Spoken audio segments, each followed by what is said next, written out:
Wewe nilikuwa naona haiko sana umepata phone. Tashuka mwanzo kwa Gaina. Sharp. Hello. Hello. Ya dengan dan phone 2 minutes ya. Ya Ramadan. Sure. Buna. Wadandara buna sasa. Wadandara makuu. Ndio. Magoni shiteko kafe kabisa. Bunizo na me. Marufanya hapo kwenye apindi makula vile. Bunizo. Mautinga shiteko kashinjo bakambumba wala. Yangu bakambumba kanya kusudi. Tumba isendelike tumba nayo kwelera kurasika kura patakafika chukua tulete tukaisha mwisho. Suku mbangandira masinga suku ndo Foro hanzi waka para karibu ka foro hanzi chitaishi. Suku ndo dapa mwahamba kuoneka zuri mga samizike kwa basa ndarama ndo kwa ngasuzu. Wewe unataka wa mzoga mbasa ndarama. Ndere ina wezo kupeleka tadi kushikwa kaisha. Ndio mnyani niko pasa nkwenezo sauti. Zawadi mwana kazi unazuiza kwa pasa ndarama kwa kuligana para hiyo wasuzika ukwiza kwa nini mulibila kuyola kutemai mulipara nete chaka tumba kuna kwendera mezi ngukumba tu ase. Wame dai. Zamuni basa bongo. Hapa Friday hapa mbweni za station. Friday. Friday ikwiza hii. Hii. Friday ikwiza ila ni kwanza kupokea mambo. Alright, bakutindiwe na aiwe ndio mnyana ngukomeza. Tukomeza. Kwa hiyo nakazi kwazoiza wapasa ngandirama ndo ananga ndimwe ndena. Yo chukua Iwo mundu akutoa kuvwira Mungu atondeka kumvwira. Nyakweli pa kwa unipake na uone. Notaka kama na kwamba ngumu wapasa ndirama. Iwo na uso ya 50-50. Mundu para mnyako kudandaulira kutinda sura kukwelera kumvwira. Ndani funi nyoto. Fona ninge but she zenge. Alright, sure. Kale na memba kumembera message kwa kunizigorasha. Wangongolera mundu mnyako kwene mundu upangira ndi. Nimbire phone hapo. Nikumba wazgacha wakati Friday ni mwahu. Kwendera mu kumba cha kuiza naso. Paka so nchinda 4.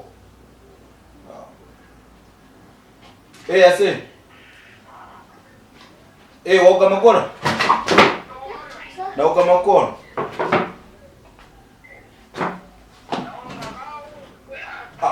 Mbuga nakulembera message ni kale mzala nakulembera kezi ni kale. Kwani ukumba cha kunizigora cha. Asimese ukati Friday mwana ni Friday na.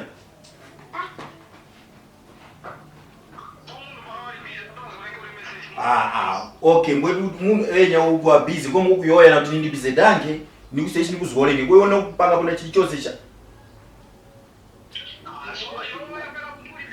Niyoye mtimbuni mkumbandarama yane.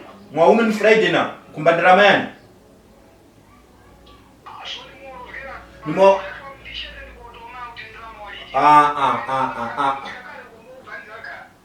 Kwene waona mzaka kuvira tu pa.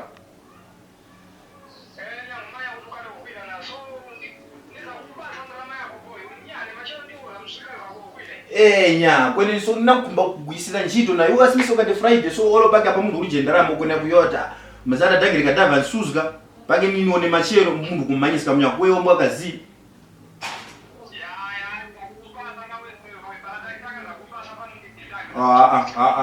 Ine drama yangu kumba mwauno ndi na upali ya chapa. Bweleka drama mungu wakati Friday mbunu panga report zote mulembera message hapo ndio kwenye ati wadangiza kulembera message uta amzara ni vindu vindani kole vindani ndile makola yae bwe paka na sunu mbini niese kumfumba mungu ndina lupangira nena cha waka nozeki na mfika nyumba kwake serious mema.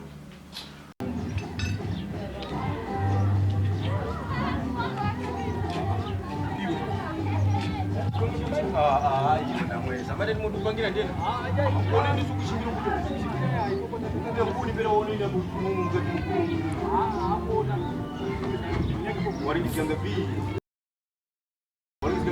wali kianga patikika usinga huko